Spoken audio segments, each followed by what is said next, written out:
Let's open tonight with a pivotal figure from history. A medieval farmer, Europe's overlooked champion, formed the economic foundation. This human test subject endured every malady and scarcity nature could devise, typically without outliving them. Before you settle in, please like this video and subscribe if you value my work. Share your location and local time in the comments. I'm always intrigued by our global viewership. To truly dine as a medieval peasant, begin your morning as they did by awakening and instantly feeling remorse. Daybreak is heralded by a rooster crowing as if in agony. A sound intended to remind you that pleasure is forbidden undressed, is an unattainable luxury. You arise from a straw bed offering the comfort of a bag stuffed with sharp branches and nocturnal insect. Now, the first meal. You approach the fireplace, the home's center, and I mean it possesses a life of its own. This pot has been cooking since before your existence. It is an inherited curse. Each dawn, water is added to dilute the ancient sludge at the bottom. Contents anything the family didn't consume the prior day: cereals, legumes, tubers, and the occasional unit and fightable piece that could be plant or animal. The cauldron is never scrubbed. Medieval peasants didn't clean their cookware. They just kept heating it until the microbes perished or became sacred. The taste is multifaceted. Think of the flavor of despondency. Think of heated soil, but more vehement. Think of masticating something unsensing. This has witnessed events. If fortune favors you, the carrot appears, not for health, just for spirit. A vivid dot of optimism in a dull expanse of misery. Then there's the loaf, a medieval treat from rye grain, water, and sheer malice. Heavy, dark, and capable of shattering not just molars but the will to live. Grinding was so primitive that rock fragments often baked into the bread. Well done. Your meal now also serves as an oral hazard. Next, the beverage. The young, the old, everyone consumed diluted ale, not for morning festivity, but because water was a wager with mortality. This ale was safe, slightly bubbly, and provided the slight intoxication needed to endure the primary breakfast flavor regret. No fresh fruit, no poultry eggs, no dairy, unless it predates your youth. You consume your gruel, moisten your rock minus-like bread, and drink your ale, pondering if foragers had it better. That's the morning meal, a perfect introduction to the medieval day. Bland, unstable, and soul minus crushing. But somehow you persist. If the morning gruel didn't defeat you, the bread would. Peasant bread was less a food and more a physical ordeal. Forgets oft interior's brown tops, or that warm aroma that gives modern people faith. His bread smelled faintly of dirt, mold, and resignation. Consider the components. Peasants rarely had wheat unless the nobleman mislaid some. Their loaves were wheat stuff, acrid, somewhat hostile relative. In scarce years, rye was extended with items unfit for bread, pulverized legumes, nuts, tree bark, weeds, and the least toxic plant available. And there was stone dust, the unrecostued medieval seasoning. Grain was crushed between rock wheels that shed fragments into the meal. Each loaf was a test for your molars, designed to grind them into powder. Researchers find skeletons with teeth worn smooth like stones. Congratulations, that was from your breakfast. This is why peasants didn't require dentists. Their bread was the dental appointment. Now, the field. Imagine a loaf, so solid it could serve as a weapon in a brawl. Bread wasn't cut, it was contended with. Some peasants softened it in beer, others dunked it in gruel. A few brave souls tried to bite it dry and left parts of their teeth behind. The wealthy had airy white bread. The poor had mezlin, a bleak mix of rye and flour sweepings. You didn't select Meslin, Meslin selected you. The flock was poor, the rye hosted ergot, a luminous fungus causing spasms, visions, and the conviction that demons danced in your skull. Whole villages sometimes hallucinated together, a medieval party with more terror. The saddest part, bread was the staple. You didn't get a piece, you got a block, multiple blocks per day. So yes, peasants feared not hunger, but the act of eating. If medieval peasants had one steady pleasure, and that's a generous term, it was morning beer, not in a fun, social manner. This was beer for survival, the kind you drink because the local water aimed to kill you. Rivers carried animal waste. Wells hosted pathogens, rain barrels bred creatures that crawled out after dark. So peasants boiled everything, and boiling led to brewing. Hence, we kale, breakfast's safest, least deadly drink. Don't imagine peasants getting cheerful at sunrise and shouting insights across fields. This ale was very low in alcohol, just enough to be safe, not enough to be interesting. It tasted like the echo of beer in tepid water, but it was wet. It wasn't lethal, and it sometimes concealed the taste of your bread brick. Children drank it too. Yes, medieval infants had small cups of ale before they could speak. This explains their handwriting and life choices. It also explains why no one comprehended hydration or wellness. The brewing process was adaptable. Each home had its own brewery, a charitable term for a clay jar with questionable cleanliness. Yeast was not understood, but often offended. Grain quality fluctuated.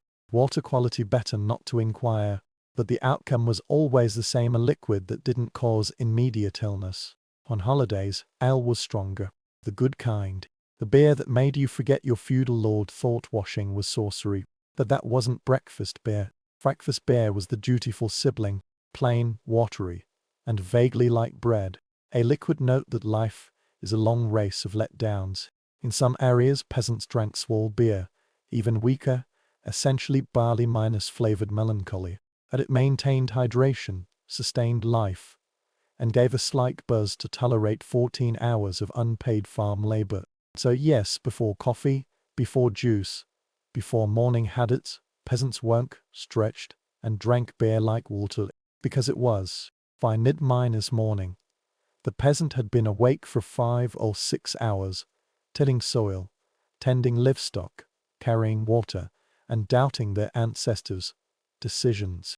Naturally, this is the ideal time for a snack, which meant something barely edible from your pocket. This wasn't a genuine meal. It was what you could find before the rooster finished ruining your day. No cheese board, no nuts, no fruit with a side of hope. Instead, your snack was usually one of 3 items. A onion. Yes, an onion. Eaten like an apple. Tears on your face. Not from the onion, but from your life. Peasants existed in a constant state of weeping and denial. A hard piece of cheese, but not good cheese. This cheese squeaked when cut and had the vibe of a discarded boot. It was either very new and slippery, or very old and capable of damaging a cart. No one knew the cheese's age. No one inquired. Inquiring in the Middle Ages was hazardous. Bread that defied regulations. Leftover muslin bread from yesterday. Already hard enough to be a weapon. For a snack, you didn't slice it, you broke pieces off like a mason. It was mobile, long minus lasting, and could be used as emergency masonry. Sometimes, for variety, peasants brought peas or fava beans, still Ron stilled ismont. Occasionally, a lucky person had a bit of salted fish, chewed all day like the world's gleamiest energy bar. And don't forget the medieval worker's accessory, the food bag, a leather pouch smelling of regret, sweat, and generations of snacks. This snack didn't elevate mood. It didn't renew strength. It just postponed the end. The goal wasn't enjoyment. The goal was to live long enough to eat more gruel later. Peasants rarely sat for this meal. They ate while moving, laboring, or digging. Medieval life was one long, unhealthy exercise session. So yes, the mid-minus morning snack wasn't applause. It was a silent plea disguised as food. By lunch, the peasant had done what modern people call a full day's work. They had ploughed, sown, carried, cut, shoveled, milked, sweated, and maybe wept where no one saw.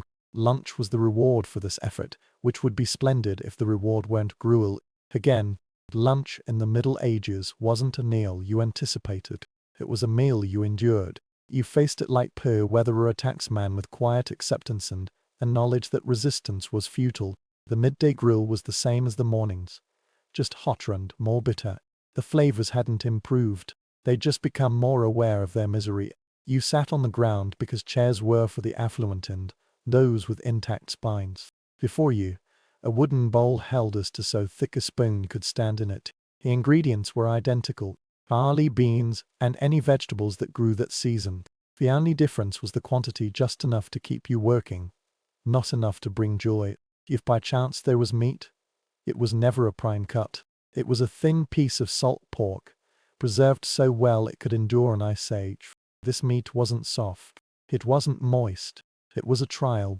You chewed it so long you wondered if it was ever alive. But peasants saw it as a delight, because compared to their usual diet, this at least had a taste, even if that taste was salt and misery. Bread sometimes appeared at midday, though by now it was even harder. The crust felt like a castle wall. Soaking it in gruel helped, but only like wetting a brick makes it slightly less brick-like. Lunch didn't revitalize you, it didn't energize you, it just stopped you from collapsing in the field, which was the primary objective. After eating, you stood up with knees that sounded like ancient gates and returned to work, powered only by determination and a digestive system built for hardship. Eating like a peasant meant living by the seasons, and the seasons were not compassionate. Each brought its own special culinary disappointment, a rotating selection of wilted produce, and the constant anxiety that the harvest might just quit. Summer was, in theory, the favorable season. Crops were growing, animals were alive, and sunlight reminded you the world wasn't entirely gloom. But even in summer, peasants didn't eat like royalty. They had peas, beans, leeks, and maybe a cabbage if pests hadn't devoured the garden. Everything was fresh. Yes, but fresh as in just pulled from the earth, still tasting of soil. Summer meals were green and very monotonous, but there was food. Then came autumn, a season peasants loved and dreaded. Harvest meant back minus breaking labor, but it also meant the best meals of the year. Roots, fruits, nuts, fungi, and anything nature hadn't concealed well. The problem was storage. Peasants preserved food with salt, smoke, cellars, or hope. And hope, it turns out, doesn't inhibit mold.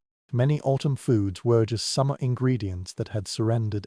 Winter was the true adversary of the medieval diet. Once frost arrived, your meals were a series of edible survival strategies.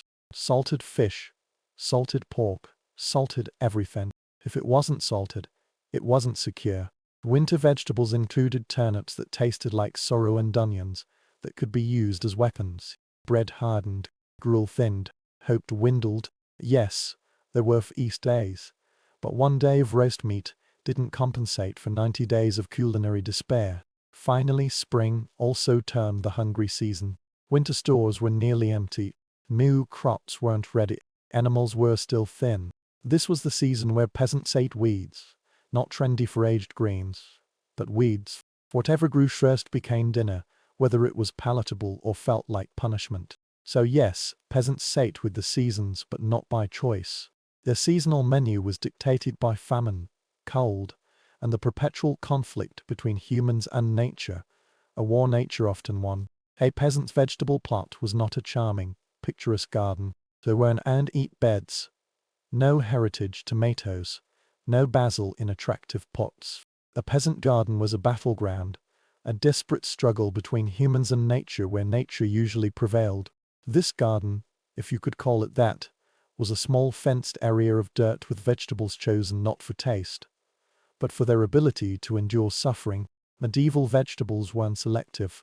They grew in Poon's soil, under adverse conditions, and tasted like it. Flavor wasn't the aim. Survival was. The star was the turnip. Not because anyone liked turnips. No one in history has ever truly liked a turnip, but because they were nearly indestructible. Drought. Turnips persisted. Frost. Turnips persisted. Striking it with a stick. It probably persisted. They were the insects of medieval produce. Next came leeks, the medieval version of seasoning, even though they tasted like sorrow dipped in onion. Peasants pretended leeks enhanced their meals, but mostly leeks just existed, lump and limp, waiting to be boiled to nothing. Cabbage also appeared frequently, usually as a large, watery head that smelled like it had ethical objections to being consumed. Beans and peas completed the garden, not the modern sweet variety, but the medieval ones that tasted like chuck and regret. They were filling though, which made them popular. Peasants didn't eat for pleasure. They ate to stave off starvation. Herbs, forget it. Herbs were luxuries grown in the Lord's garden by the Lord's gardener, using the Lord's soil and stolen peasant labor. If a commoner desired flavor, they had two options. Salt, which was costly, or pretending their food would flavor. Usually they chose the second. Then came the pests. Rabbits, rats, bugs, birds, anything with a stomach.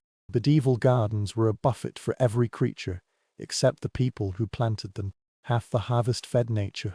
The other half went into gruel and vanished without enhancing the taste. Tending the garden required hours of bending, carrying, weeding, watering, and cursing at plants that refused to grow. But the reward?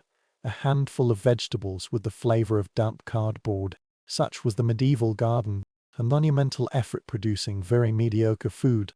If you were a peasant, meat wasn't a food group. It was a rumor, something whispered about in winter, something you might taste monthly if the deities were kind. Most peasants consumed so little meat that modern vegetarians would think they were exaggerating. First, the fundamentals.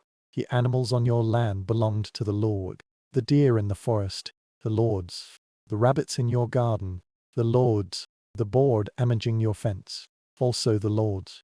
If it breathed, walked on 4 legs, or could be cooked, it was legally his.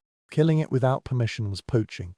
Medieval for enjoy prison or try not to lose a hand. So peasants made do with what they could eat, which usually meant pork fat, salted pork scraps, or animal parts the rich didn't want. It didn't get chopped. You got a sliver of something dubious, preserved so heavily and salted appeared mummified. It wasn't tender. It wasn't juicy. It was a culinary test. Chicken? Rare. Chickens were valuable for eggs. Killing one early was like destroying your savings. Beef? No. Cows were too valuable alive. Mutton only, if a sheep died of folly, sickness, or spite. If you wanted fresh meat, you waited for slaughter season, a cheerful time in late autumn when animals were killed because winter would kill them anyway. On that day, you might taste liver, kidneys, or heart. Peasants wasted nothing. If it wasn't a hoof for a sin, it was dinner. Fish, however, was permitted, mostly because fish were too slippery to belong to the Lord. Peasants ate eels, carp, and whatever else came from the river with a net and a prayer. But fish spoiled rapidly, so most was salted until it resembled a chew toilet. True feasts were for holy days when everyone ate real meat, sang, and temporarily forgot the digestive system was held together by gruel and will.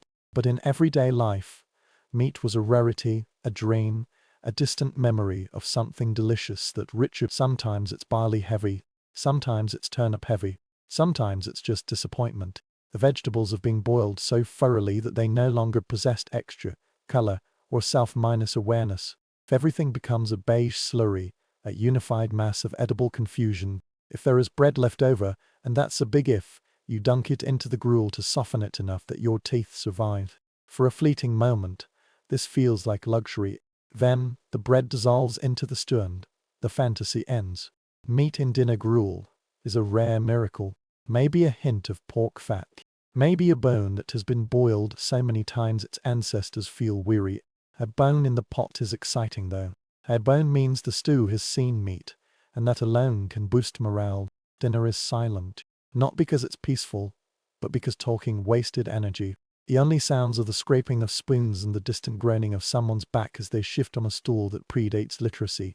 Once the bowls are empty, you don't feel full, just slightly less empty. Dinner does not satisfy hunger. It merely negotiates with it. But it's fuel, and tomorrow will demand more fuel, more gruel, more chewing, more survival. Such is the medieval dinner. In the life of a medieval peasant, there existed a sacred and deeply cherished event known as the feast day, not because it occurred often, it didn't, but because it was the one moment in the entire year when a peasant could experience something vaguely resembling happiness. Feasts were like medieval holidays blended with medieval buffets, except instead of casinos or beaches, you had a churchyard and a dirt floor. A feast was usually tied to a religious celebration because the church controlled everything, including when you were permitted to enjoy yourself. And peasants took these opportunities seriously. They would arrive early, dressed in their cleanest tunic, the one that only had 8 holes instead of 15, because a feast meant one thing, actual food. On a feast day, the tables overflowed with things peasants normally only dreamed about while gnawing on wee cold bread. There was meat, actual chunks of it, not salted slivers or bone fragments. Pork roasted over an open fire, dripping with fat like some medieval marvel. Chicken stuffed with herbs peasants rarely saw outside the Lord's kitchen. maybe even a bit of beef carved into thick slices and passed around like it was sacred. There were pies too, savory pastries filled with meat, vegetables, and ham. They were seasoned, rich, and warm, and they smelled like comfort, a scent peasants barely recognized. There were sweet treats, honey cakes, fruit tarts, and puddings made with ingredients so luxurious they bordered on sinful. Even the ale was stronger. Not weak breakfast ale, but celebration ale, the kind with enough alcohol to persuade a grown man to dance in public, which peasants absolutely did poorly, but joyfully. Feasts were more than meals.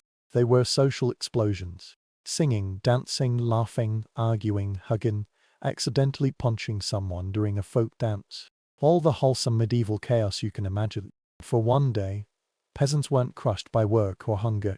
They were part of something lively, communal, and warm. Children ran around with sticky fingers and sugar-high enthusiasm. Old villagers told embarrassing stories that probably weren't true. Even the livestock looked confused as to why everyone was smiling. But like all good things in peasant life, feasts concluded. The music faded, the fires dimmed, the leftover food vanished faster than hope in February, and the next day, everyone returned to gruel. Still, for one glorious night, peasants tasted the life they never got to live. Preserving food in the Middle Ages wasn't a culinary skill. It was a desperate annual negotiation with death. Every autumn, peasants looked at their harvest, looked at the sky, and thought, well, let's see how much of this survives past January without turning into a biological experiment. That's where the Holy Trinity came in. Salt, smoke, and the kind of prayer normally reserved for last rites. Salt was the MVP of survival. If you had enough, you could preserve meat, fish, vegetables, and possibly even your sanity. Unfortunately, salt was expensive, so peasants used it like modern people use printer ink, sparingly, reluctantly, and while muttering curses. When they did salt meat, they didn't just season it, they interred it. The meat looked less like dinner and more like a corpse prepared for a royal funeral. Months later, when you excavated it, you hoped the salt had worked and not simply preserved the odor of failure. Smoking was the second great option. Hang the meat above the hearth. Let it bathe in smoke for days until it turns into something between jerky and medieval plywood. It lasted forever, mostly because even bacteria declined to participate. The flavor, imagine licking a chimney while chewing on a belt, but it didn't kill you, which was the general standard for medieval cuisine. Frying food was another tactic. Apples, beans, peas, anything that didn't flee was sliced, spread out, and left to shrivel in the sun. Sure, insects got into it sometimes, but peasants didn't panic about insects. Insects were simply extra texture or bonus meat. If it moved, you flicked it. If it didn't move, you pretended it never had. Of course, despite your best efforts, some food just mutated. Barrels swelled ominously. Jars hissed, and stale bread developed fur thick enough to survive winter on its own. That's when peasants turned to the final method of preservation: prayer mixed with denial. If the food smelled odd, you prayed. If it looked strange, you prayed harder. If it growled, you gave it to the pigs and considered it divine intervention. In the end, medieval food preservation was never about taste. It was about staying alive with dignity hanging by a thread. If your winter meals tasted like salted smoke and existential dread, congratulations, you preserved them correctly. By evening, you're starving again. Not peckish, not I could nibble something, but the kind of hollow medieval starvation where your stomach begins narrating its own tragic backstory. The day's work is done. Your limbs feel like you borrowed them from a scarecrow. And now it's time for the most emotionally fragile meal of the day, the evening snack. A culinary event held together by hope, crumbs, and lowered expectations. If you're fortunate, and by fortunate, I mean blessed by at least 3 minor saints, you get a chunk of yesterday's bread. Not soft bread, not warm bread, but the kind of stale bread that could break into your house at night and rob you. This bread doesn't bend, it menaces. You don't chew it so much as negotiate with it, slowly wearing it down like a river-eroding stone. By the end, your jaw is filing a complaint with your skeleton. Sometimes instead of bread, you get a roasted onion. Yes, an onion. A whole onion eaten proudly, publicly, and without shame. Medieval peasants didn't consider it strange. They considered it dinner theatre. You bite into that caramelized bulb and pretend it was sweet. For in reality, it tasted like poverty with a slightly warmer aftertaste. If the day was especially generous, you might get a cup of ale, not because you're celebrating anything, but because medieval life required emotional pushing. The ale is weak, but it takes the edge off your hunger just enough that your body stops, threatening to cannibalize itself. Children drink it because water is basically medieval roulette and no one wants to raise their kids on diseases they can't pronounce. On rare evenings you get cold gruel, not warm gruel, not fresh gruel, cold, gelatinous, morally questionable gruel that jiggles in a way food probably shouldn't. You stare at it. It stares back. You eat it anyway. It stares. And sometimes you get nothing. Just vibes and disappointment. You lie down hoping tomorrow magically produces more calories. Maybe a rabbit will wander by. Maybe a neighbor will trade you an egg. Maybe the cabbage in your garden will grow to mow the night. Medieval hope was very specific. But regardless of what you manage to eat, the goal is simple. Consume something so that you can fall asleep with at least a whisper of energy for tomorrow's identical suffering. By the time night settles over the village, everything hurts. Your feet hurt. Your back hurts. Your pride hurts. Even your hunger has developed its own personality and is now pacing angrily inside your ribcage. But before surrendering to unconsciousness, there's one final ritual every medieval peasant must perform. The late-night ale of survival. This ale isn't fancy. It isn't refreshing. It isn't cold. It isn't even particularly good. But it exists. And in medieval Europe, that alone makes it a blessing. You hold the cup like it's medicine, salvation, and emotional support all minus and minus one. You take a sip. It tastes faintly of barley, smoke, and whatever the cup was washed with, if it was washed at all. But immediately, a warm numbness spreads through your body. Your stomach, which has been filing noise complaints all day, finally quiets. Your muscles unclench. For a brief moment, you remember what peace feels like. This is when the regret creeps in. Not existential regret, just the simple medieval kind. Regret that tomorrow is the same thing all over again. You think of tomorrow's gruel, tomorrow's bread brick, tomorrow's onion, tomorrow's endless labor. Then you take another sip of ale until you don't think very much at all. Once the ale has done its job and softened the sharp corners of reality, it's time for bed, or the medieval approximation of a bed. You collapse onto a straw mattress that crunches like autumn leaves and smells faintly of livestock, smoke, and choices you didn't make. The strop oaks you in places you didn't know had nerve endings, but you're too tired to care. You shift around until the pokey's teep art of the mattress stabs is somewhere you can live with. Your blanket is a coarse wool sheet that feels like it was designed by someone who hated skin. It's itchy, heavy, and probably hosting a thriving ecosystem of insects. Still, it's warm and wool is a luxury. You curl up under it, listening to the quiet sounds of the village, distant snoring, clucking chickens, a dog barking at a boast only it can see. Your stomach growls. You ignore it. Tomorrow you eat again. Not much, not well, but enough. You close your eyes. The ale pulls you under. Regret dissolves. And with a final sigh, you whisper the medieval bedtime mantra. Please let tomorrow's gruel taste less like sadness. And then sleep. Marco Polo never explicitly wrote, I entered the Great Khan's harem, because doing so would have meant instant disappearance into some remote Mongol steppe ditch. But in his notes, those strange half-minus coded passages, he claimed were just observations. There are cracks wide enough to glimpse a hidden world, a world he shouldn't have been anywhere near, a world reserved for silk-veiled women, an UKS with perfect memory, and the Emperor's most jealously guarded mysteries. And yet Marco describes details no ordinary court visitor could possibly have known unless he ventured far closer than protocol allowed. He mentions chambers arranged in flower-minus-like order, a phrase that seems poetic until you compare it with on architectural custom. Circular suites radiating from a central pavilion, each one assigned to a different rank of concubine. He writes of women who change garments by the seasons, noting fabrics that only palace residents could wear. Light Uyghur silks for spring, heavy quilted brocades for winter, and scented cotton robes reserved for the emperor's favored companions. How would a foreign merchant know this unless someone let him see it? But the strangest hint comes in his descriptions of scent. Marco writes of fragrances layered like music, a distinctly intimate detail. The Mongol harem used a strict perfume hierarchy. High-ranking companions wore musk and ambergris. Lesser concubines were restricted to iris water or rose. Servants were forbidden perfume altogether. These rules weren't public court gossip.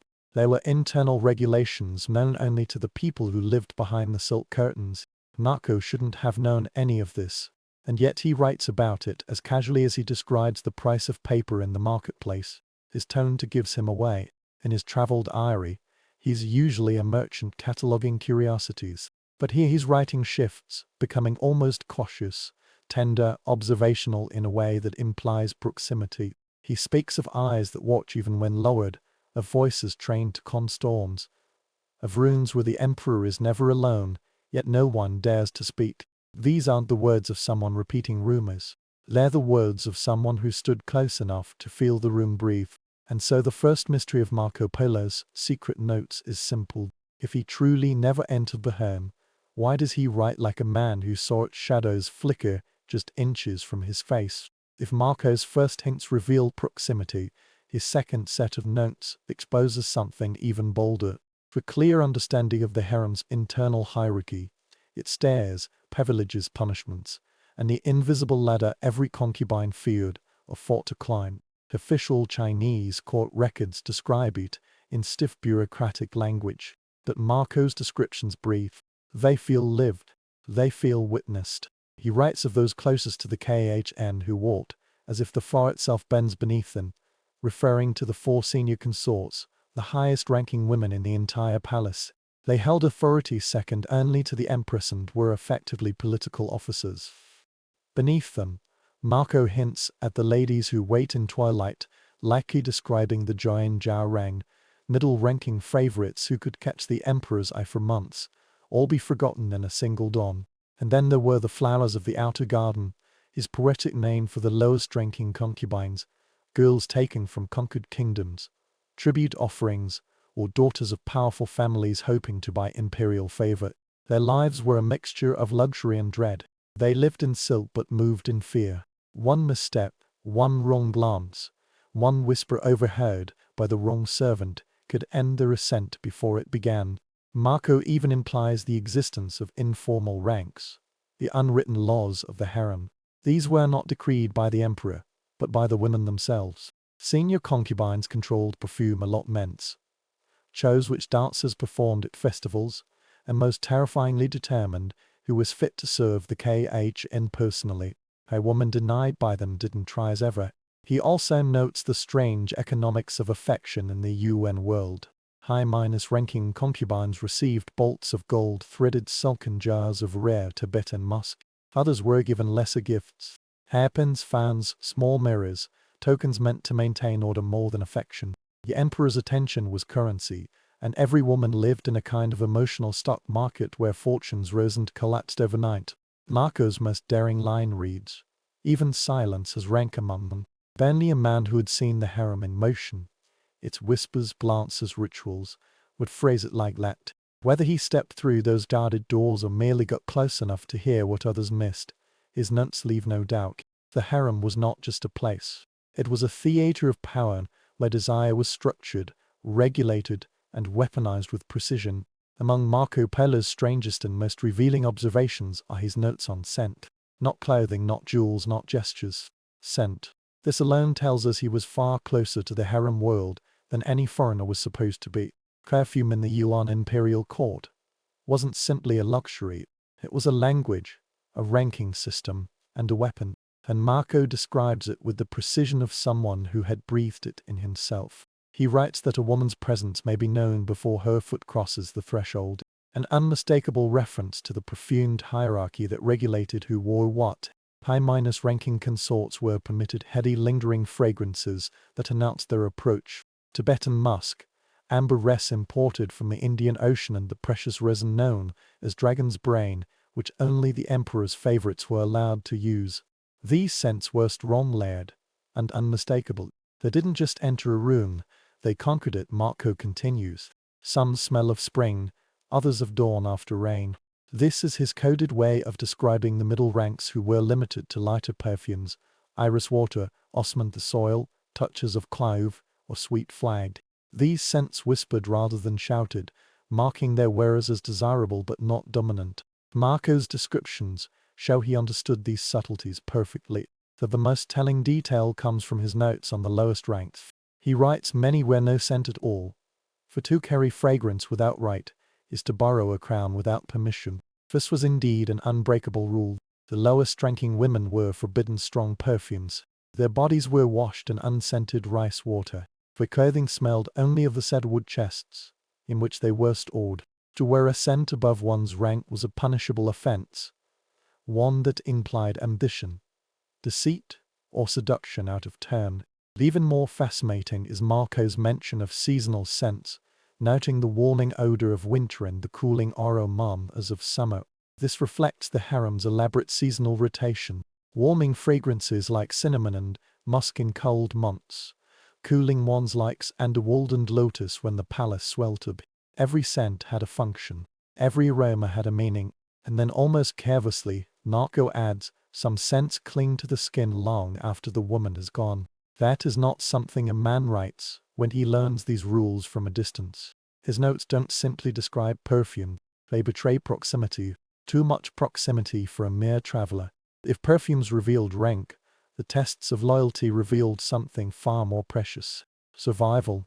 Marco Polo's notes grow strangely cautious when he describes these rituals, as if writing them down might offend someone powerful. Yet he still records them encoded in metaphors, often with poetic language, but clear enough to reconstruct the hidden machinery of the harem. He writes that the KH entrusts no heart that has not first been weighed.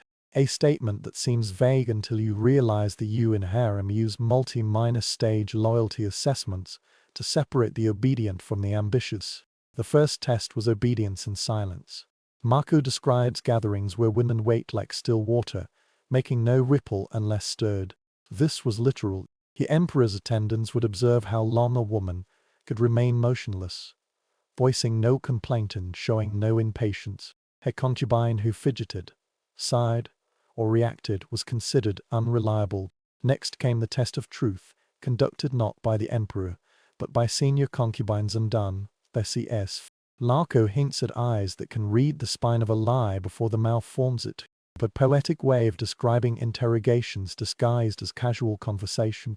These elder women were trained to detect ambition, resentment, or hidden loyalties, especially lingering attachment to a girl's family or tribe. One careless remark, and a concubine might find herself reassigned, demoted, or quietly removed from consideration. Then came the most feared ritual, the test of devotion.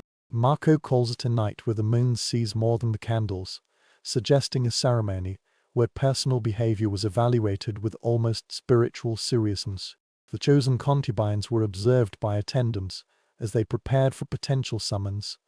How they dressed, how they helped one another, how they spoke when they believed no authority listened. A woman who displayed envy, vanity, or cruelty failed instantly. The emperor wanted loyalty, not intrigue. Marco's most unsettling note refers to the test. No one speaks of accepting glances. Scholars believe he meant the loyalty of the body, ensuring a concubine had no lovers, no secret attachments, no risk of bearing a child not fathered by the KHN. Medical examinations, supervised washing, even controlled movement within palace walls ensured absolute exclusivity. These rituals weren't merely tests.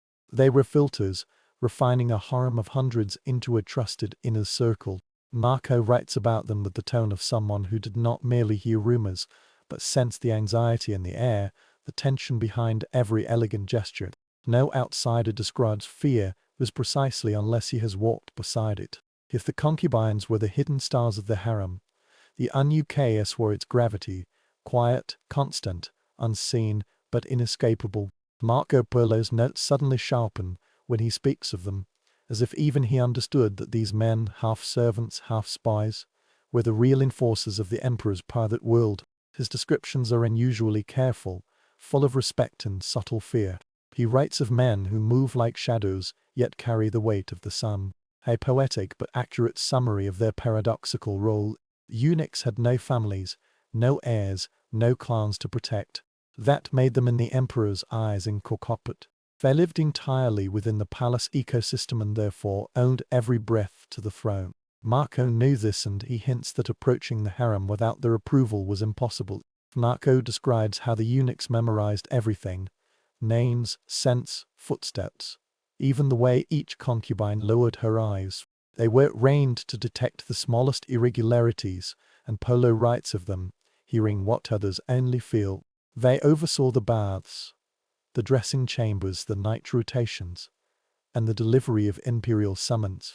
Any deviation, any unsanctioned movement, any hint of a private interaction gone, the eunuchs would erase it before it left a trace. Most fascinating are Marco's notes on their ritual responsibilities. He mentions the keepers of purity, likely referring to eunuchs who supervised the concubines' living quarters. These men ensured no outsider could enter and no woman could leave without authorization. Marco hints secret passageways, corridors narrow enough for only one body to pass, used exclusively by them to appear and disappear at will. This matches Chinese court records describing labyrinthine service routes beneath and around palace women's chambers. He also reveals that eunuchs were responsible for the emperor's nightly selections. Before any concubine was summoned, eunuchs prepared her chamber, checked her attire, inspected her hair and perfume, and recorded the event in secret logs.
Narco writes, "Nothing touches the emperor unless touched first by them.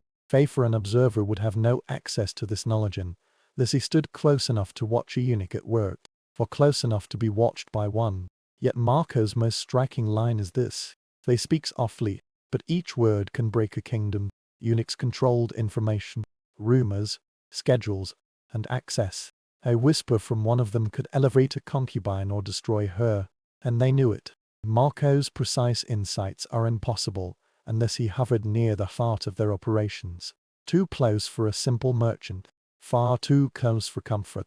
In most courts, an emperor's private nights were hidden behind walls of rumor, but in the Yuan palace, these nights were choreographed like a ceremony, half ritual, half surveillance. Then Marco Polo's notes describe them with a precision that borders on the forbidden. He calls them the hours when the palace breathed differently, implying he witnessed preparations firsthand, or at the very least stood close enough to hear what outsiders never should. He explains that the emperor never chose a concubine on the spot.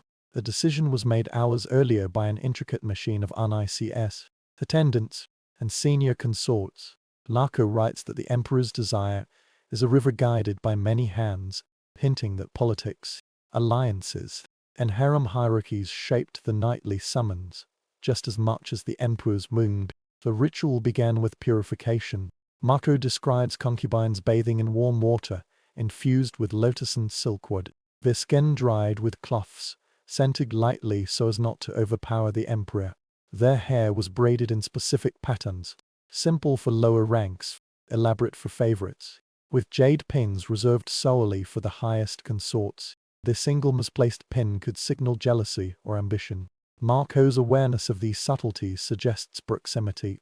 No translator would bother to pass. He also notes the emperor's insistence on calmness. Before a concubine was brought forward, eunuchs examined her expression. A trembling lip, a nervous blink, even a heartbeat too fast could lead to dismissal. Marco writes of the sweet perfume of aniseed you'd find poets reciting under canopies. Wander toward musk and sandalwood and you'd stumble into perfume sellers and a PO that carries mixing remedies by lamplight. In the night markets of Baghdad, spices didn't just flavor food, they guided you, enchanted you, and invited you deeper into the city's nocturnal heart. By the time the lanterns were blazing and the spices perfumed the air, the night markets of medieval Baghdad became a crossroads where half the world seemed to gather.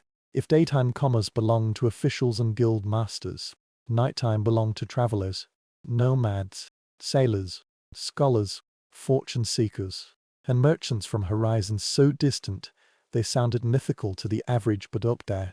Baghdad's location along the Tigris at the center of caravan routes linking India, China, Africa, Persia, Anatolia, and the Mediterranean made it the commercial heartbeat of the Islamic Golden Age. At night, that heartbeat was loudest. Lanterns lit not just local vendors, but men and women who had traveled for months, sometimes years, to reach the Abbasid capital. A silk merchant from Khoraz and unfolded shimmering bolts of cloth that looked like woven moonlight, each as soft as breath. Next to him, a Yemen incense trader displayed frankincense nuggets the size of walnuts, the sweet smoke curling upward like prayers made visible.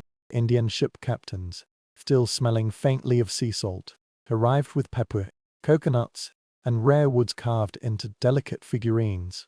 The African merchants from the Swahili coast brought ivory combs, gold dust, and intricately dyed cloth with geometric patterns bold enough to catch any eye passing by. But it wasn't only products that traveled, it was stories. A Persian astronomer would debate star charts with an Andalus young scholar who claimed the skies looked different above Cordoba. A Berber caravan leader might recount crossing the Sahara, describing dunes as tall as palaces. Chinese envoys brought lacquer so smooth it reflected lantern light like water, and if one was lucky, they told of distant cities where fireworks lit the sky brighter than Baghdad's lamps. These people didn't merely browse or trade, they mingled, forming a human river flowing through the winding alleys.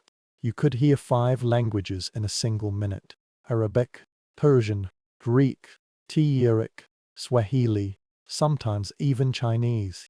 Foreigners often said no city in the world felt as alive, as layered, or as welcoming at night, and Baghdad embraced them.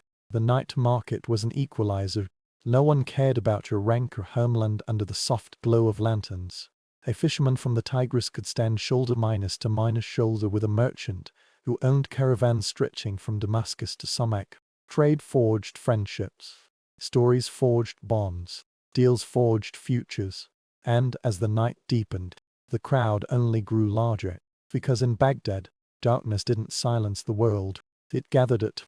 If merchants supplied the goods, artists supplied the soul of Baghdad's night markets.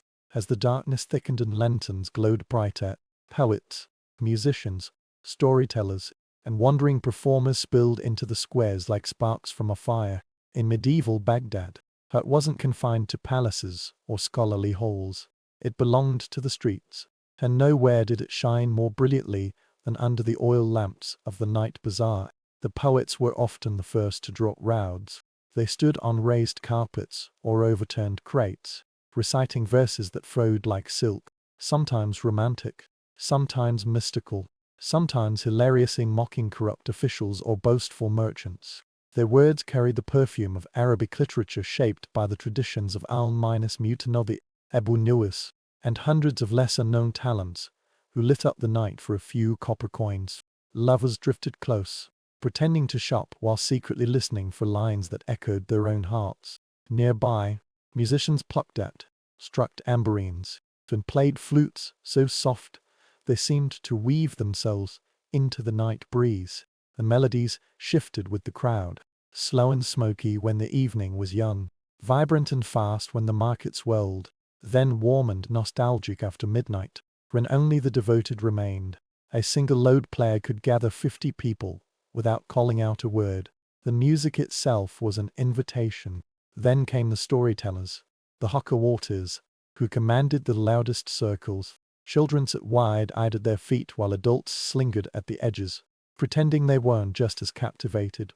The stories blended myth, history, and outright fantasy. One moment, the crowd traveled through the deserts with Sinbad, and next they were eating JYN in abandoned ruins or watching Kfs disguise themselves to walk among the Puru. These tales were not fixed. Each storyteller added, subtracted, embellished. Baghdad's night didn't just preserve legends, it reinvented them. Sufi mystics wandered between performers, chanting verses of divine love that drifted like smoke between the stalls. Sometimes they stopped to whirl in short meditative dances, their movements casting spinning shadows across the market floor. Philosophers from the House of Wisdom occasionally joined these circles, turning the market into an impromptu academy where debates on ethics or astronomy unfolded. Next to melon sellers and spice merchants, in Baghdad, the night market was a living theater. No curtain, no stage, just people, voices, instruments, and a city that believed art belonged to everyone. In most medieval cities, night meant rest, but in Baghdad, capital of the Abbasid Caliphate and cradle of the Islamic Golden Age, night meant study, and nowhere was this more visible than in the bookstores that glittered like treasure chests along the night market's busiest lanes. Under rows of oil lamps, you could find scholars, scribes, translators, and curious wanderers gathered around piles of manuscripts as if they were examining jewels. Books were Baghdad's greatest luxury, but also its greatest addiction.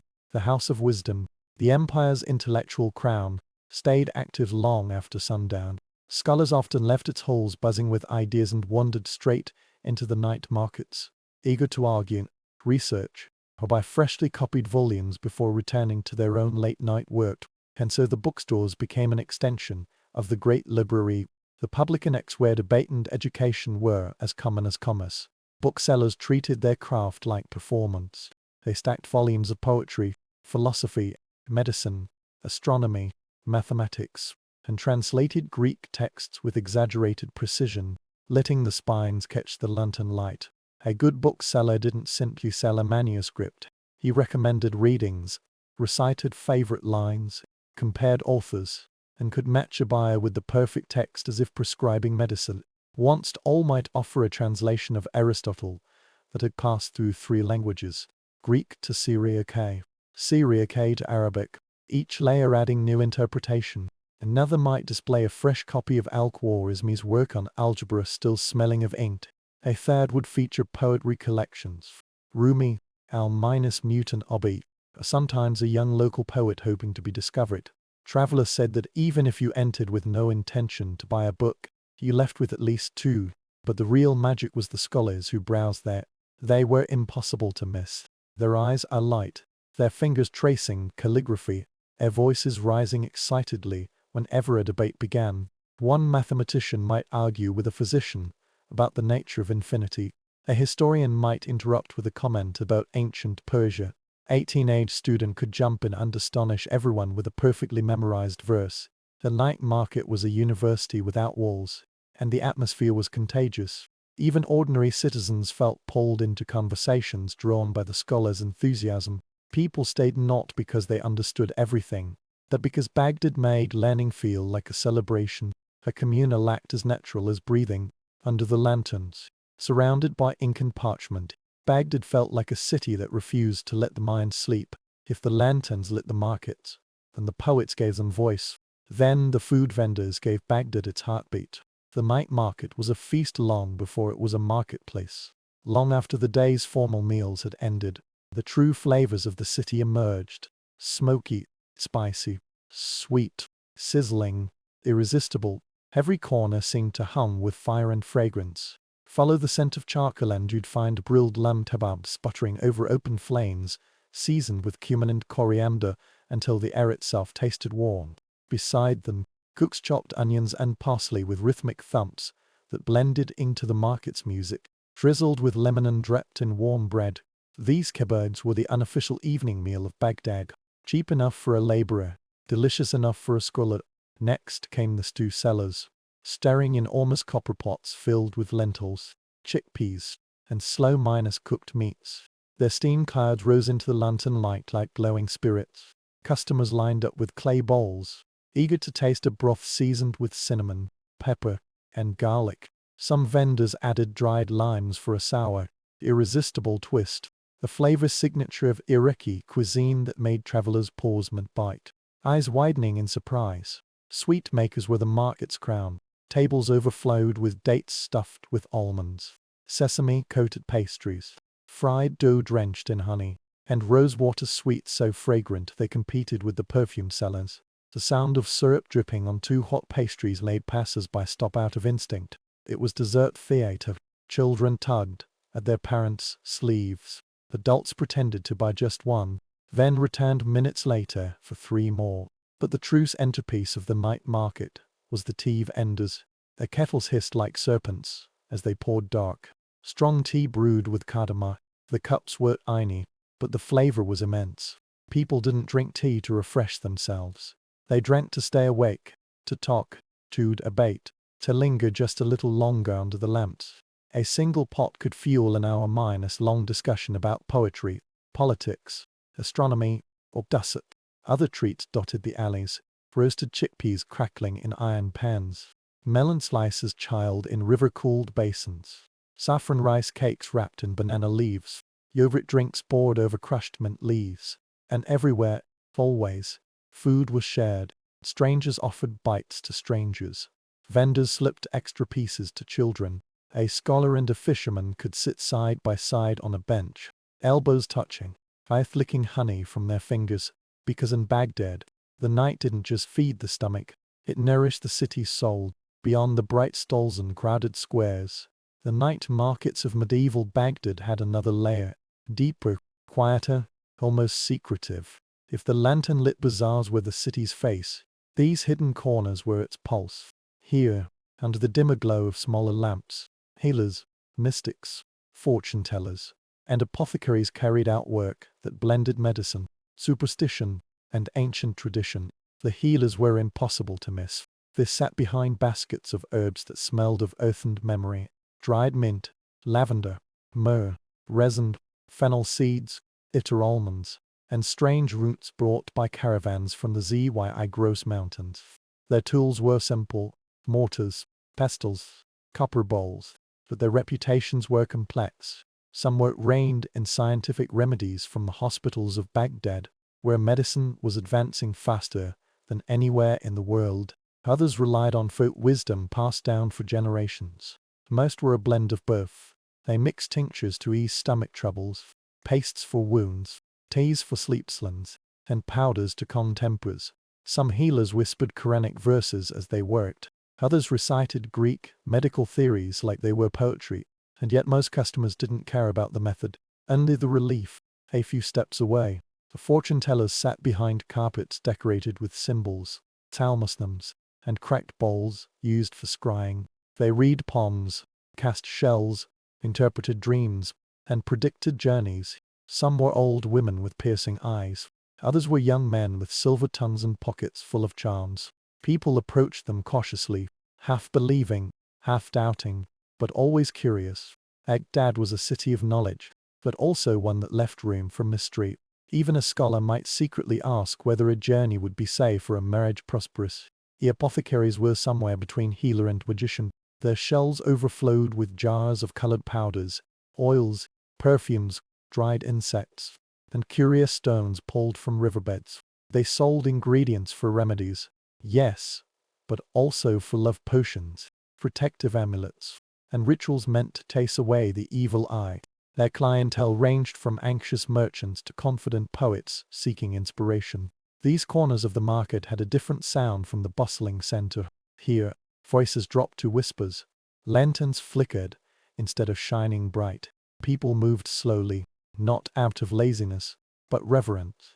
Every remedy, omen, and charm carried weight, and in these quiet pockets, under dim light and drifting incense, Baghdad revealed a softer truth. Knowledge could heal bodies, mystery could soothe hearts. Then the night had room for both, and no matter how alive the night felt, dawn always approached with quiet certainty, and in the night markets of medieval Baghdad, the final hour before sunrise was its own kind of enchantment. Softer, slower, almost melancholic. The lanterns still glowed, but their light weakened as the sky lightened. The oil inside them thinned, their flames shrank. It was as if the city itself exhaled, tired yet satisfied, after a night of storytelling, trading, singing, and feasting.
Vendors began their gentle ritual of cozen. Spice sellers covered their pyramids of color with linen cloths. Sweet makers poured the last streaks of honey from their copper pans, letting it cool into amber threads.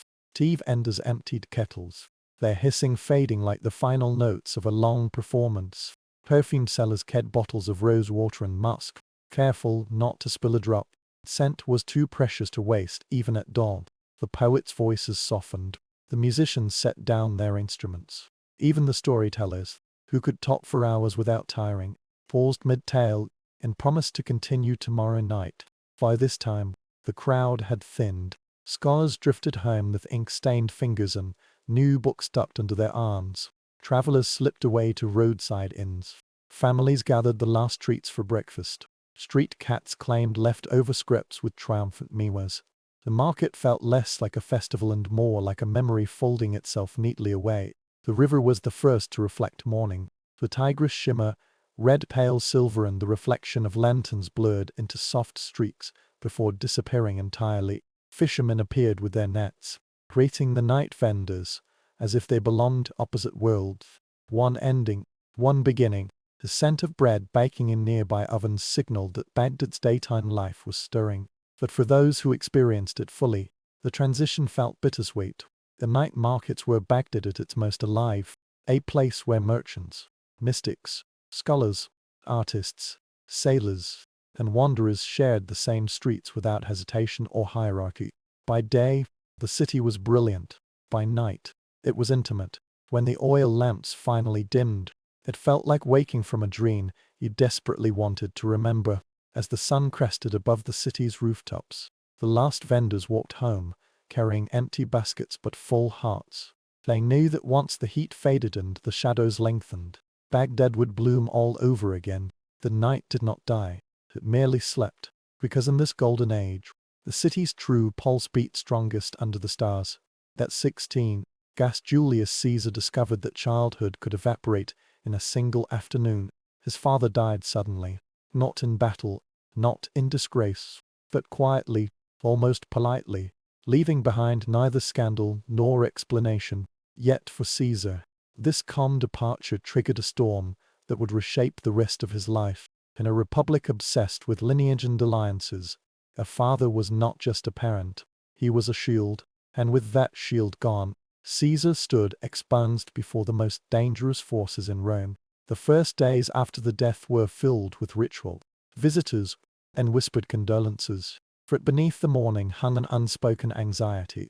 Caesar's family, the Iuli, were ancient, noble, and proud, but noble didn't mean powerful. They were respected, yes, but politically fragile, and in 85 B.C.E., Rome was not a city where fragility went unnoticed. Caesar watched as relatives measured their words, as household slaves moved nervously, as his mother, Aurelia, held the family together with the steel composure she became famous for. She understood the threat they faced. Rome was in the grip of Lucius Camillus Sulla H., a man whose smile meant nothing and whose anger meant exile. Or worse, Sulla H. had already flooded the city with proscriptions, long lists of enemies marked for execution. The elite trembled. Families hid their sons. Caesar, in the midst of grief, suddenly found himself a potential target. Why? Because of a marriage. Shortly before his father's death, Caesar had been betrothed to Cornelia, the daughter of Sa, one of Sulla H's fiercest rivals. What had once been a politically advantageous match now painted a glowing red target on his teenage back, and Caesar, even as a boy, was sharp enough to sense it. His tutors later recalled that he became restless, watchful. He walked the family atrium with the seriousness of a man twice his age. He listened more than he spoke. He learned quickly which doors in Rome were safe to knock on, and which were suddenly fatal. Losing his father forced Caesar to step into adulthood before he had time to grow into it. It severed his protection, thrust him into political crossfire, and marked the moment when the world stopped treating him as a promising boy and began treating him as a potential threat. In grief, something else took root in him, ambition born from vulnerability, and soon enough, Rome would notice. When Caesar stepped into his 17th year, Rome was no longer the bustling, argumentative city he had grown up in. It had transformed into a place where people spoke in murmurs, where neighbors avoided eye contact, and where every footstep behind you felt like a warning. Lucius Cornelius Sulla H., victorious from the civil wars, ruled the republic with icy ruthlessness. His prescriptions, hit lists carved into public boards, declared who was allowed to live and who would be hunted down like an animal. Heads were displayed in the forum as everyday reminders of obedience. This was the Rome of Caesar's adolescence, and Caesar by marriage was tied to Sulla H's enemies. His young wife, Cornelia, was the daughter of Sa, the recently slain rival of Sulla H. Caesar's uncle by marriage was Gas Marius, Sulla H's most hated opponent. That made the teenage Caesar guilty by association. In Sulla H's Rome, guilt did not require action, only connection. The dictator offered Caesar a single chance to save himself: renounce Cornelia, divorce her, break the alliance, abandon the family that Sulla despised. Many young nobles faced with the same demand obeyed without hesitation. Survival was reason enough, loyalty was flexible, but Caesar refused. Imagine that moment. 17 years old, newly fatherless, not yet famous, not yet powerful, standing before one of the most terrifying men Rome ever produced and saying, no. It wasn't a heroic speech. It wasn't dramatic. Caesar simply refused quietly, firmly. Then that small act of defiance nearly cost him his life. Sulla H reacted with cold fury. He revoked Caesar's priesthood, stripped his inheritance, confiscated his due way, and placed him on the edge of the proscription list. Caesar suddenly became a hunted youth. Friends distanced themselves. Supporters vanished. A single appearance in the wrong district could have ended his story before it began. But something remarkable happened. People intervened. Members of the Vestal priestesses, women so Lah dared not defy, petitioned for Caesar's safety. Powerful relatives whispered in the dictator's ear, so Lah reluctantly spared the boy, muttering a prophecy that chilled those who heard it. In this Caesar, there are many Mari uses. He sensed danger in the teenager, ambition, charisma, potential rebellion, and so Caesar lived, but not safely, not in Rome, not under Sulla H's gaze. His refusal had marked him permanently.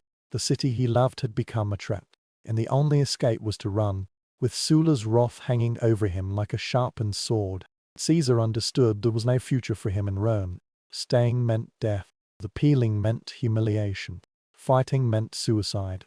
So at 17, with nothing but his family name, a few loyal slaves, and the clothes on his back, Caesar slipped out of the city he had been born to rule. He crossed the Italian countryside not as a mobile youth, but as a fugitive, hiding his identity, traveling by night and avoiding every patrol loyal to Sulla H's regime. This journey alone began shaping him. He learned to sleep lightly, to move quickly, to read danger in the smallest signs. Distant torch light, a snapped twig, the too curious villager. The boy who once studied poetry and rhetoric now learned the art of survival, and it hardened something inside him, a quiet resolve that would later terrify his enemies. Caesar's exile took him eastward toward Asia Minor, where Rome's legions guarded wealthy coastal cities and rebellious mountain tribes. There he enlisted in the army, not as an honored noble or a political appointee, but as a young refugee seeking protection. His family name meant little so far from Rome. His status mattered even less. What mattered was discipline, endurance, and courage, and Caesar excelled immediately.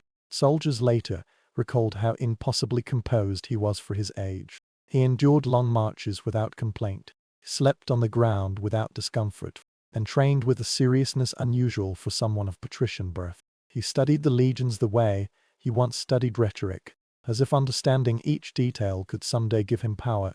In this he was correct. For the first time, Caesar saw the empire from the military side, the grind of garrison duty, the danger of frontier patrols, the harsh landscapes that made Rome's expansion possible. He watched commanders negotiate with local kings, discipline rebellious troops, and use both brutality and diplomacy to keep the peace. These years weren't glamorous, but they were transformative. They pulled Caesar out of the sheltered orbit of Rome's elite and taught him how soldiers lived, marched, fought, and died. He wasn't the general yet. He wasn't the statesman. He wasn't even a rising star, but exile had given him something far more valuable than safety: clarity. He had glimpsed the world beyond Rome's marble facades and understood two truths that would guide him for life. Strength protected you, and Rome did not reward the timid. Asia Minor was not the polished marble world of Rome. It was rugged, unpredictable, and full of enemies Rome preferred not to think about. For the teenage Caesar, it became a brutal classroom, one that taught lessons far more valuable than anything offered by tutors back home, in the hills and coastal plains of the East. Caesar encountered war not as an idea, but as a living creature, violent, chaotic, and strangely intoxicating. His first real test came during a campaign against local tribes that resisted Roman control. These were not large battles with disciplined legions maneuvering in perfect formation. They were ambushes, sharp skirmishes, then desperate charges through narrow passes where every soldier fought for his own survival. Caesar, barely 18, threw himself into the thick of it with a boldness that startled veteran legionaries. He fought not like a noble seeking glory, but like a man with something to prove, because in truth he did. During one battle, when the Roman standard-bearer faltered, Caesar reportedly seized the eagle standard himself, lifted it high, and plunged forward. It was a reckless move. It was also a brilliant one. The legion rallied around him, the enemy broke, and the officers took notice.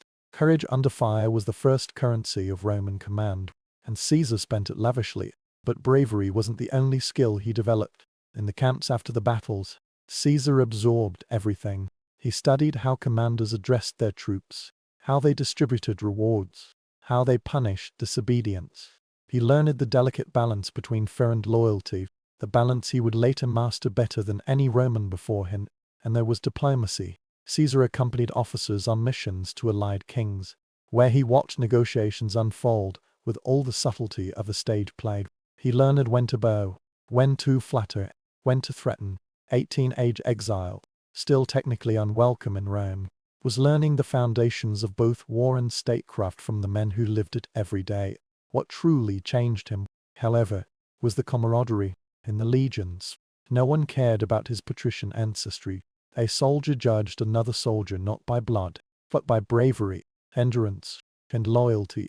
Caesar earned respect the hard way by bleeding beside men who did not know his name months earlier. When he marched back into camp after those early campaigns, something in him had shifted. He was no longer the frightened boy fleeing Sulla. He was a young man who had tasted battle, earned admiration, and felt the first stirrings of destiny.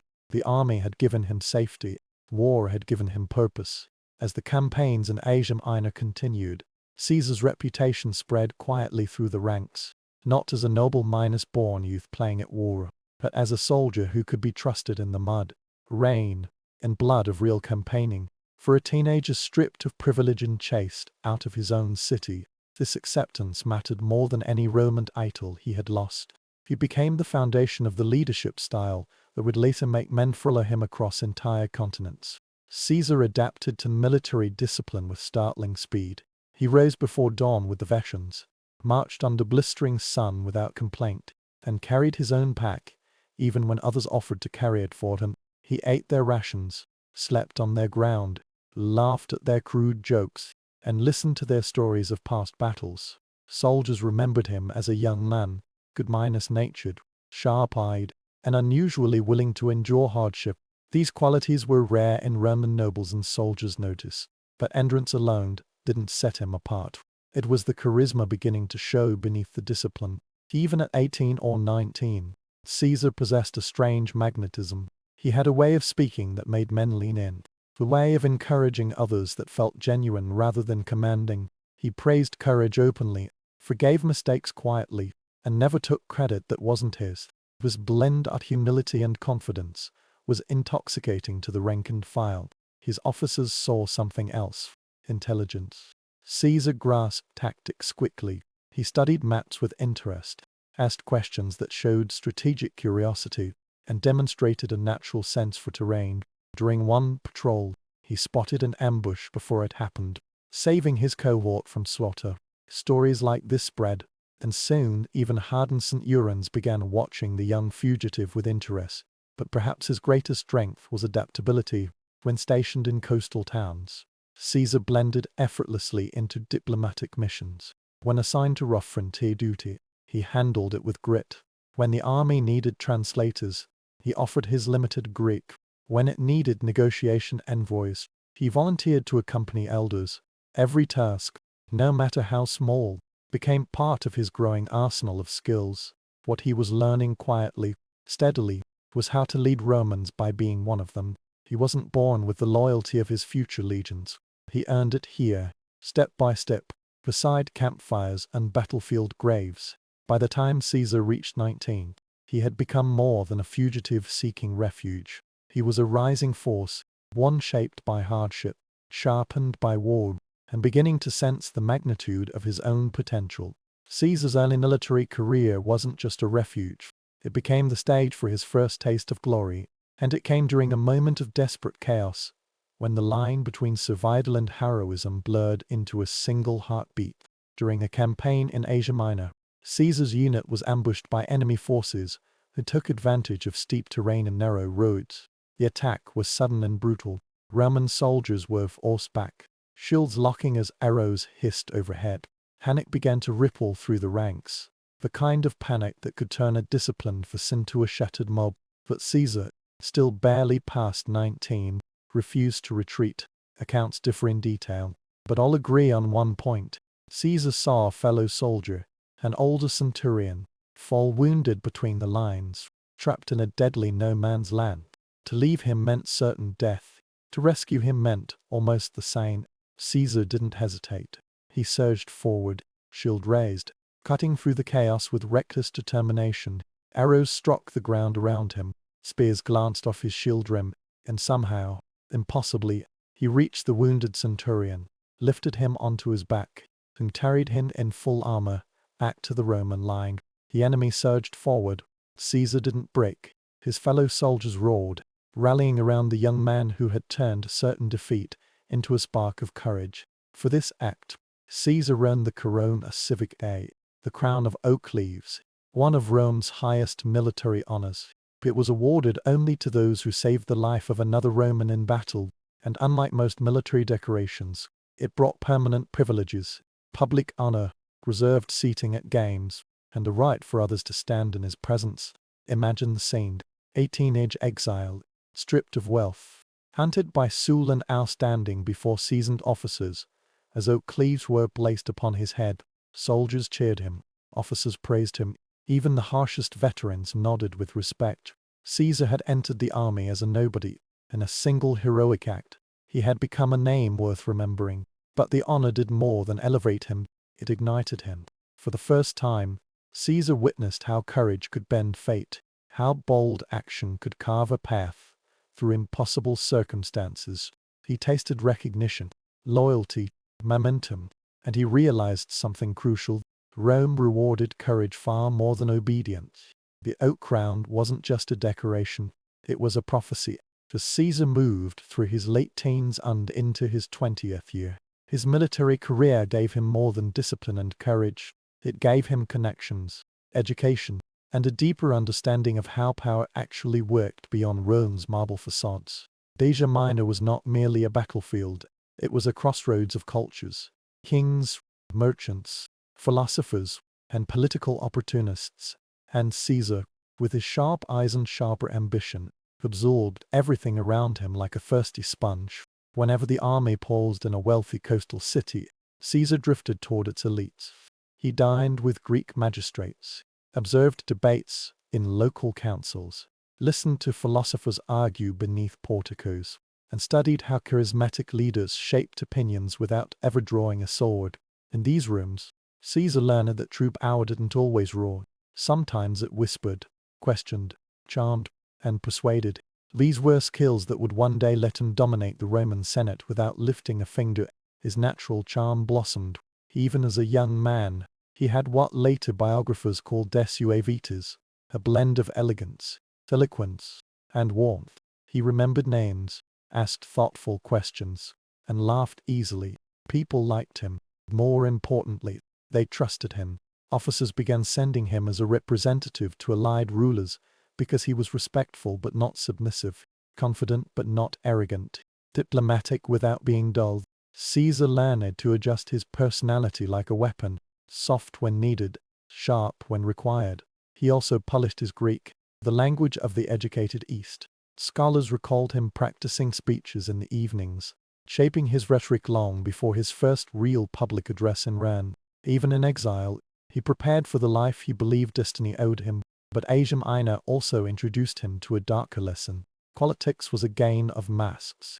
He watched alliances from over wine one night and collapse at dawn. He saw commanders flatter kings while secretly plotting against them. He noticed how a single rumor could change a man's fate.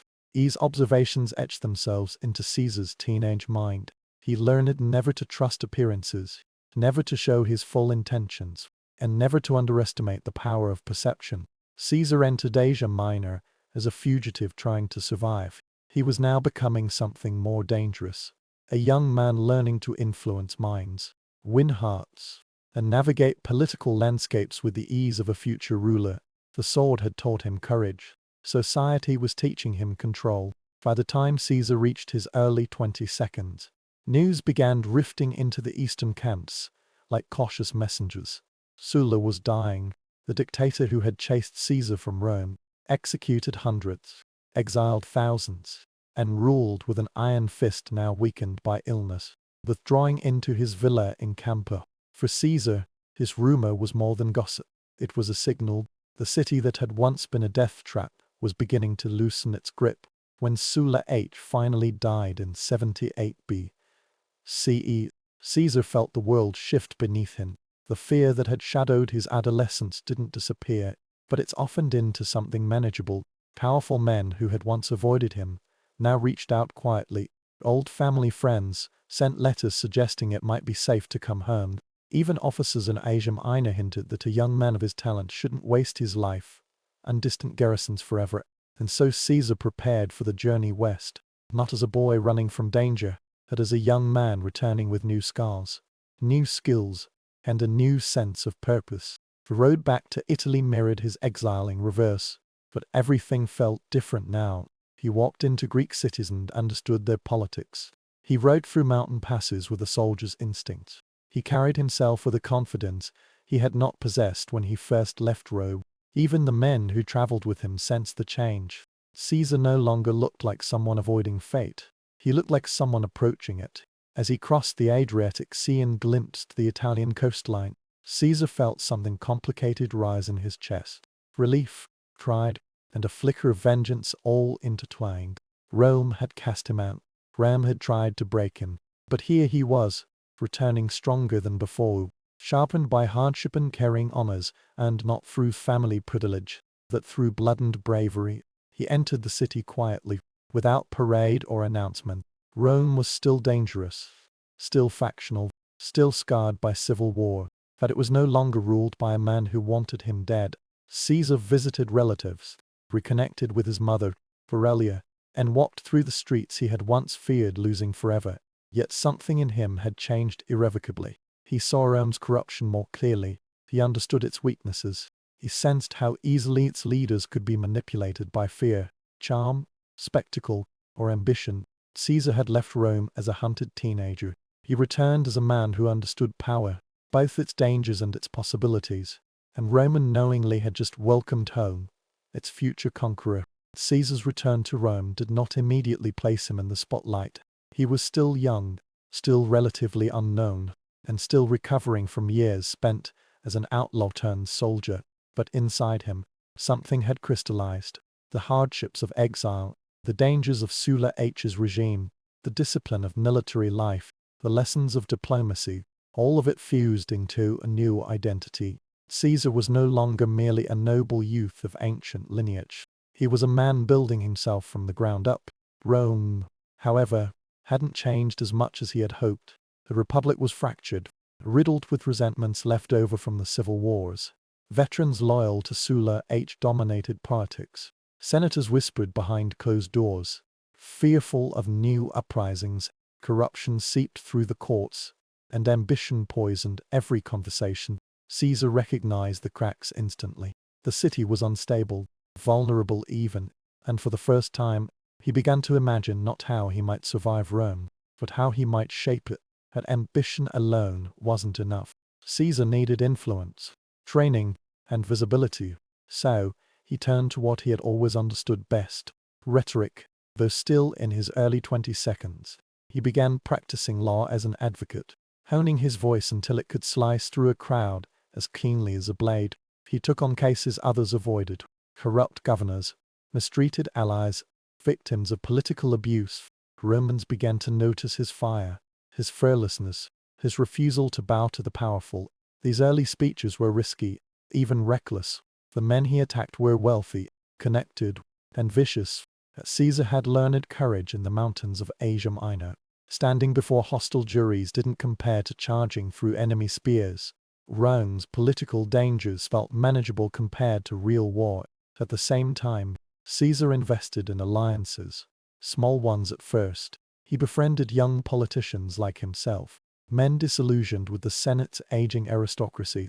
He joined intellectual circles, attended lavish banquets, charmed influential matrons, and did what he always excelled at: winning hearts. Every handshake mattered, every conversation planted seeds, every appearance built the image of a rising star who had survived tyranny without becoming timid. And beneath it all, he carried Sulla H's bitter prophecy: in this Caesar, there are many Mari uses. Caesar didn't forget those words. He embraced them. His teenage years had begun with fear, loss, and flight. They ended with confidence, purpose, and an emerging vision of what Rome could become under his rule. The boy who escaped the dictator would not run again.